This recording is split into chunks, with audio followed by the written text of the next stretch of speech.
Hello you beautiful people. So for this video I took clips from my last stream to show you how to incorporate leading lines into your images and give examples of what could be used as one. So in the first clip you'll see me looking for leading lines to draw the eye to my subjects.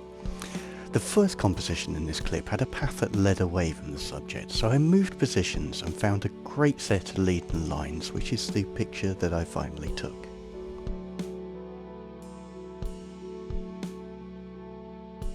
I'm just going to show you a little demonstration of leading lines, what I mean by those, by that term.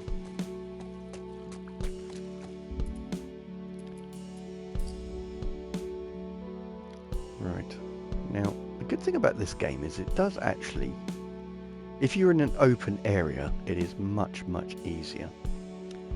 So what I'm doing, let's get rid of the menu.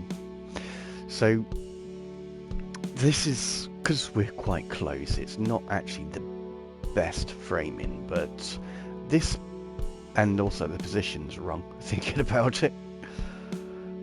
So we will change. I mean, that would be a good frame because they're framed by the trees. But this is a leading line, effectively. So this wall would work very well as it, because they don't have to be straight or anything like that. It could be a windy road that goes off to the side or something like that, but all these things that lead your eye towards the subject. So as I say, we've got this wall here. You've also got the path back there as well. So there are quite a few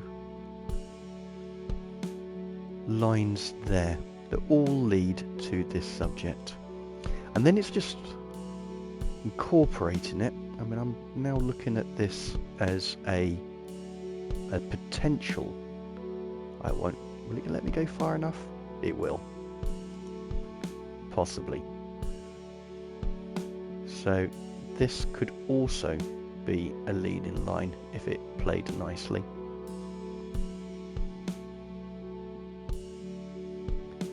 Something like that. A little bit of framing as well. So that could work as leading lines as well. In fact, we've not only using leading lines of the wall leading towards them, all of the slats of the bench leading towards them, they're also framed by the tree and the... Actually, I really like how it curves, the bench curves up and almost joins the branch curving over as well. So there's a strong frame there. And as I say, we've got the bench as well. So that's quite nice.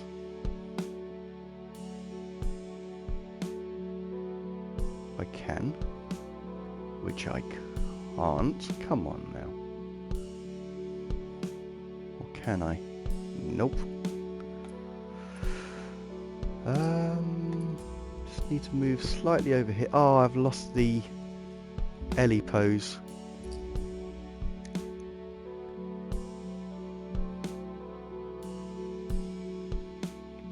Now that's more framing than anything else, but it is a...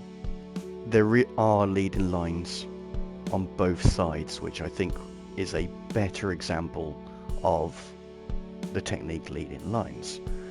Because you've got like the ceiling and the floor tapering towards her. Again, she's framed quite well. But you've also got a nice curved line on the ceiling as well, which makes it far more interesting. The bench lines up with the plant pot really well, which again leads towards Ellie.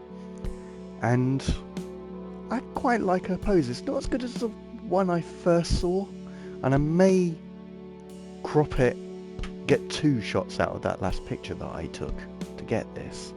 But I do rather like that. So I'm going to grab this one as well.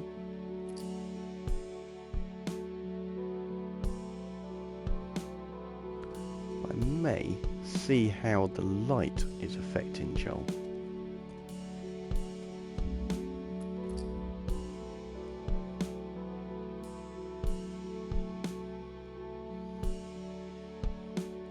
When that background works really well.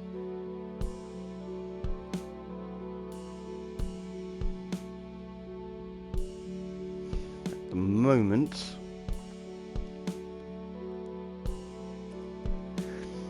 you've got that beam in the ceiling pointing towards his head. You've got the arced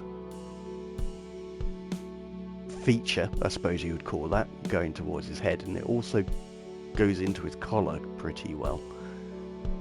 And then we've got the contrast of the light that's softly shining against his face against the dark background. But I mean, leading line wise, it's not the strongest, but it's a nice image if I crop it quite close. So see how this door behind me is framing me? I'm thinking of that close an angle, that close a crop on him, which I think would be a 2x3, but don't quote me on that. I think that would make quite a striking image, but it would lose a lot of the leading lines. So we will see.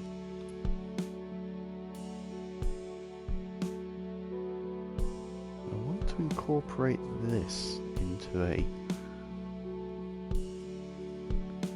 let's see now if I can.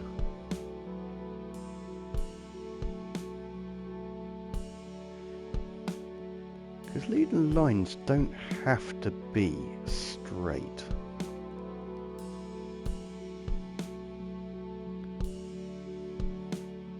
So what I'm trying to do when this thing finally settles. So you've got the snaky line going towards her.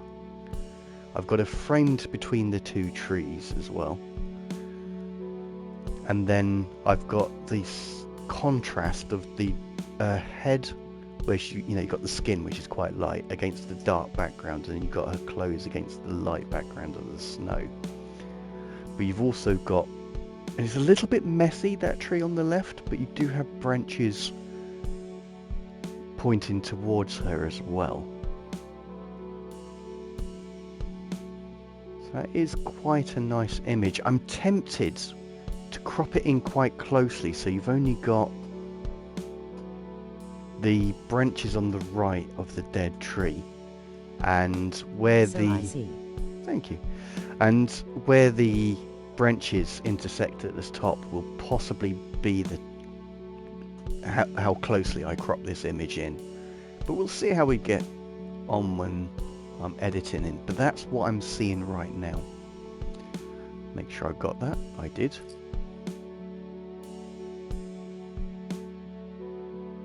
So with this image here, I'm using the blood trail and footprints as the leading line for this, together with the contrast, because she's framed by the shadows all the way around. You've also got the shadow of the back tree as a leading line towards her as well, so I quite like that.